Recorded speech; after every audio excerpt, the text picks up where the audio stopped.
will not give you power simply because you desire it. Others stand in your way. Rivals, pretenders, and cowards who hide behind morality. In this lesson, I, Niccolò Machiavelli, shall reveal how to seize your own throne, to claim authority where none would grant it, and to keep it against all who would steal it from you. Power, my dear listener, is the greatest illusion mankind has ever crafted. Men see a crown and believe it holds magic. They gaze upon a throne and think it radiates authority. They kneel before a ruler and imagine that legitimacy flows from the heavens. But I tell you this, the crown is nothing but metal, the throne nothing but wood, and legitimacy is nothing but a story men tell themselves to justify obedience. The true question is not who wears the crown, but who dares to seize it. Look around you. In every kingdom, in every state, in every empire of men, power seems stable, as though it is cemented in tradition, bloodlines, or divine favor. But beneath the surface, it trembles like glass. The prince who inherits his father's realm without effort believes himself secure, yet his enemies smile in the shadows. They whisper to his soldiers, tempt his ministers, and poison the loyalty of his people. A man who is given a throne without struggle does not understand the weight of keeping it. He wears the crown as if it were a gift, not as if it were a prize wrested from the jaws of fate. And because he does not fight for it, he cannot defend it when the hour of challenge comes. This, my friend, is the illusion of power, that titles and symbols grant strength. In truth, they grant nothing. A crown placed upon the head of a fool does not make him wise. A throne sat upon by the weak does not make him strong. Yet the masses believe it so, and in their belief lies danger. For they will follow appearances until reality shatters their faith. And when it does, rebellion rises. Consider the prince who governs only by inheritance. He surrounds himself with flatterers who praise his noble blood. He mistakes their words for loyalty. He believes that because his father ruled, he too shall rule. But he forgets that power is not a river that flows forever from its source. It is a well that dries unless constantly filled with cunning, fear, and decisive action. When he faces a rival, he discovers too late that lineage cannot fight a battle, and tradition cannot save him from a dagger in the dark. His throne crumbles, not because it was taken by force, but because he never truly possessed it. No, imagine instead the man who rises from nothing. He inherits no crown, no ancient name, no divine blessing.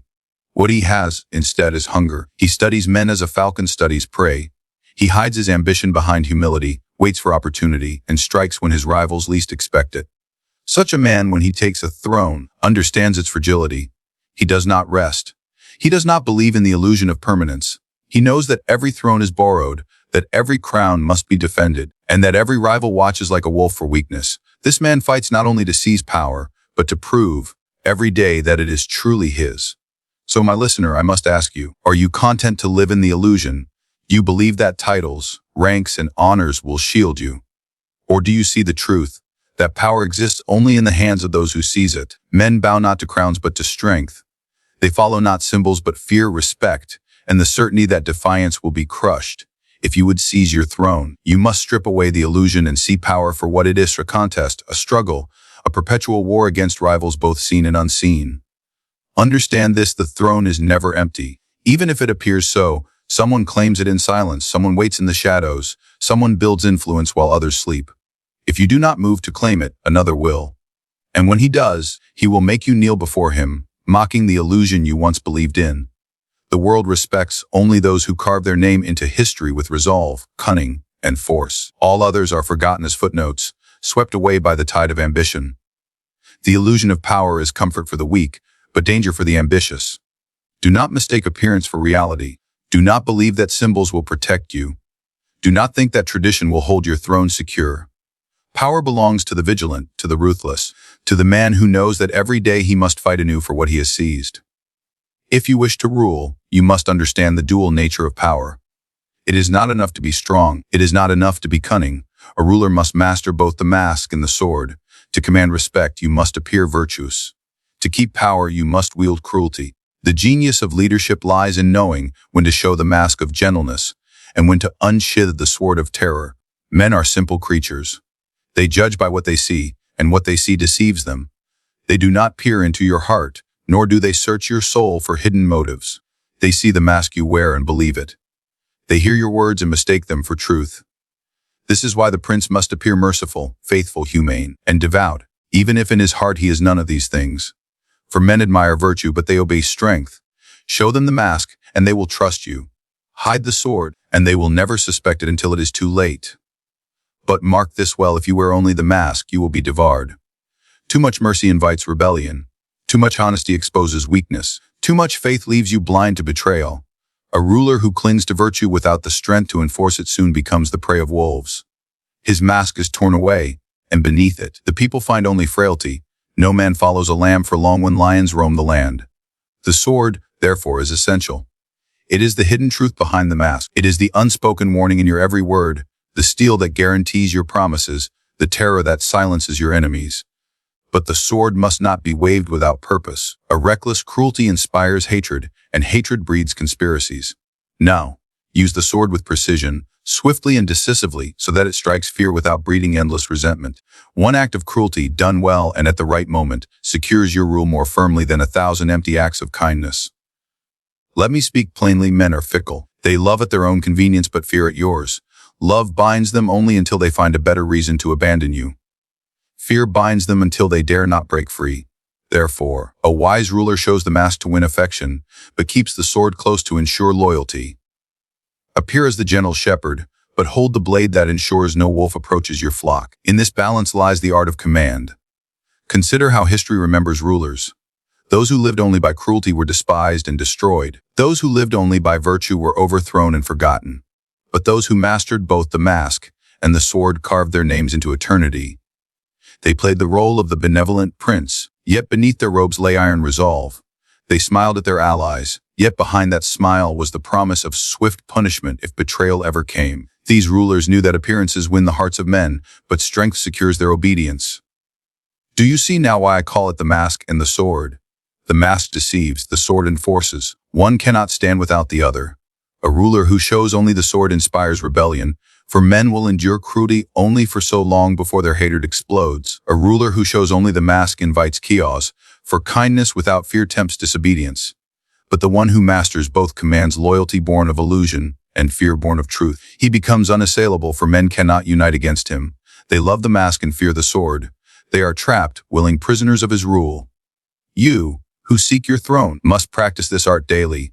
In speech, in gesture, in public display, wear the mask of virtue. Let them believe you are pious, merciful, and honorable. Let them whisper that you are different from other rulers, that you are noble, just, and good. But in private, sharpen your sword. Plot your moves with cold calculation. Prepare for betrayal, and strike before it strikes you. Ensure that those who test your rule find only silence or a grave. In this way, you preserve the illusion of virtue while wielding the reality of force. Remember, power is not about choosing between the mask and the sword. It is about holding both, mastering both, and knowing which to reveal at the right moment.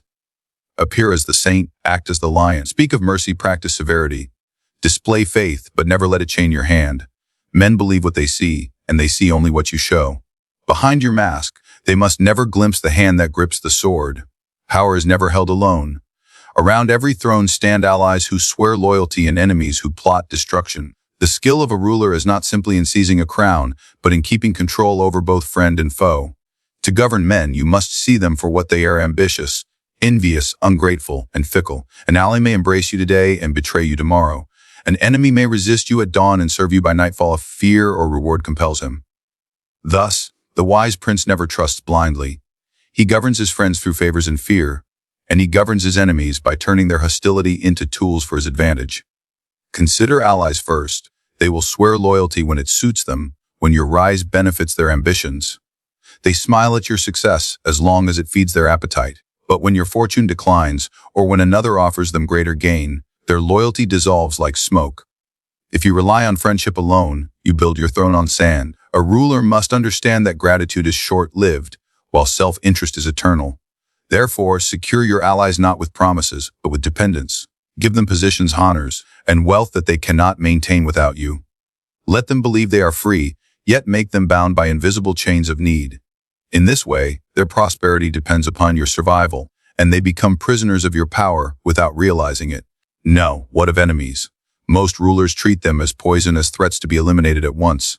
Yet an enemy can be more useful than a friend. A loyal ally may grow lazy in your shadow, but an enemy burns with vigilance. He forces you to sharpen your wits, to remain alert, to never grow complacent. Better still, An enemy who surrenders can be reshaped into the most loyal servant, for he knows that his life and fortune rest entirely in your mercy. Show him clemency when he expects death, and he will serve with devotion far stronger than that of any ally who never feared your hand. But do not extend mercy without purpose. If you pardon an enemy, do so to bind him forever to your cause, not out of weakness. The delicate art lies in balance. Show too much trust to allies and they will betray you. Show too much mercy to enemies, and they will rise against you. But mix fear with favor, and both groups fall into order. Your allies will remain close because they fear losing your protection.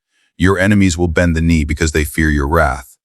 In this way, you sit upon the throne not because of love, not because of virtue, but because you control the ambitions of men with rewards and punishments alike. Think of the court, filled with noblemen, soldiers, advisors, merchants, all with their own desires. Each plots in silence, seeking advantage. One wishes to rise higher, another wishes to topple your rule. If you see them merely as companions, you will fall victim to their schemes. But if you see them as pieces on a board, you can move them to your design. Place your allies where their talents serve you best, but always keep them divided, for unity among them breeds conspiracy. Use your enemies against one another, granting favor to one so that he undermines another. By keeping both sides in constant rivalry, you make yourself the sole judge, the single power they must appease. Do not be deceived by friendship. It is a word that men use to conceal ambition. An ally who speaks of loyalty today may secretly be preparing to betray you tomorrow. Thus, a prince must never give his entire trust. Trust is a currency too precious to spend freely. Instead, keep every man in a state of dependence. Reward loyalty, but never without ensuring it binds him more closely to you. Punish betrayal, but do so in a manner that terrifies others into obedience. In this way, you shape both allies and enemies into instruments of your will. Some rulers believe it safer to destroy all enemies at once. Others believe it better to keep them alive. The truth lies between.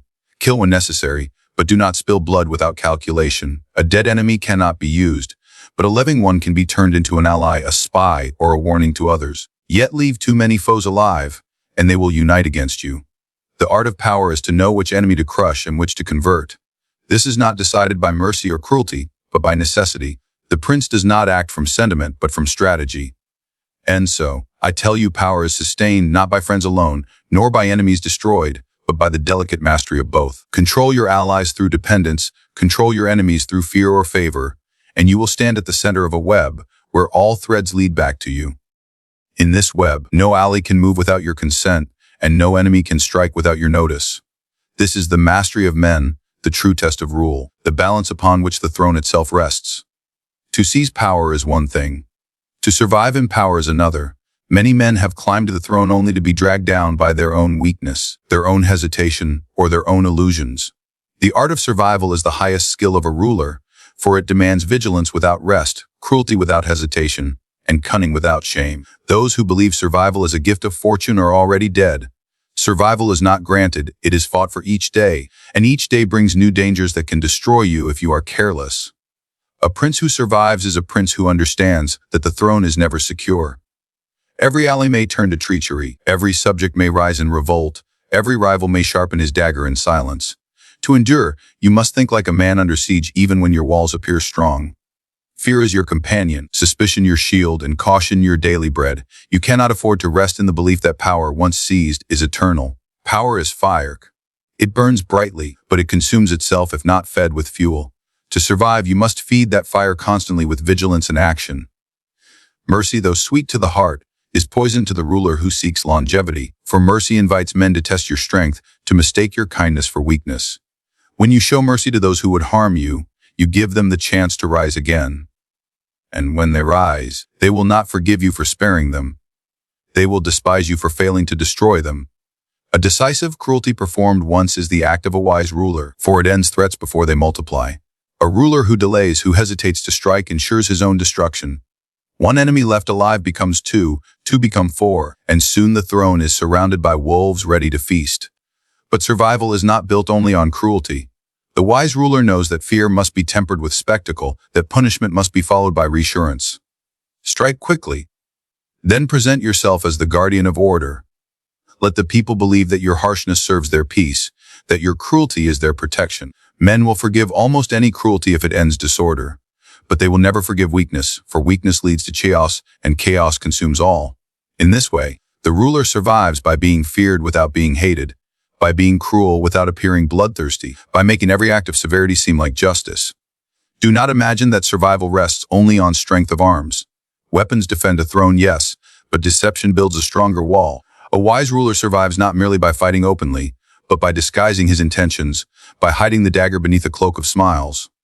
Men cannot resist what they cannot see. Show them one face while preparing another. Let them believe in your promises even as you prepare to break them. If deception secures your survival, then deception is not a sin but a necessity. The art of survival is the art of illusion, of making men see stability even when beneath the surface you plot against every threat. Beware also of fortune, for she is a treacherous mistress. She raises men quickly, and she casts them down without warning. A fool believes fortune will always favor him. A wise ruler prepares for her betrayal. Build your power not on chance, but on structures that endure. Loyal soldiers, loyal spies, loyal servants who fear to betray you, because your fall would drag them down as well.